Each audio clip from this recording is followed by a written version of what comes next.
एकदा सोळप्पाची मेव्हणी सोळप्पाकडे राहण्यासाठी आलेली होती.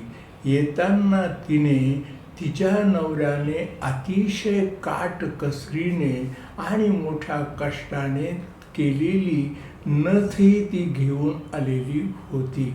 त्यावेळेला सायंकाळी झोपताना तिने ती नथ काढून उशाशी ठेवली. ही तिची कृती सोळप्पाचा पुतण्या त्याने चोरून गपचूप पाहिली.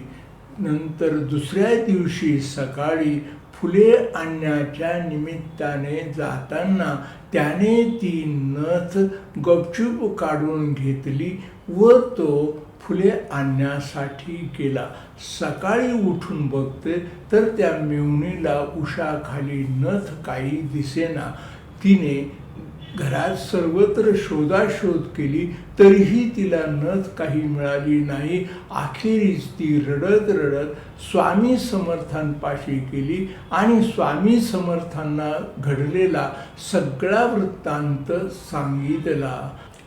स्वामी समर्थांनी तिला दिलासा देत म्हटले की बाळा, रडू नकोस, तुझी नथ चालत येईल, तुझी नथ तुला मिळेल. तरी तिचे रडणे थांबेना. स्वामींनी पुन्हा तिला सांगितले, रडू नकोस.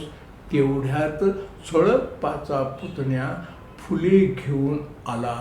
तेव्हा त्याच्याकडे रोखून पाहत श्री स्वामी समर्थ म्हणाले, लबाडा, हिची नथ कुठे, ती देऊन टाक.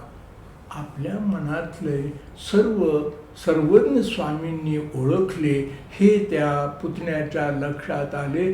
त्याने निमूटपणे सर्वांसमक्ष चोरी कबूल केली व ती नथ त्या मेव्हणीलाही परत केली.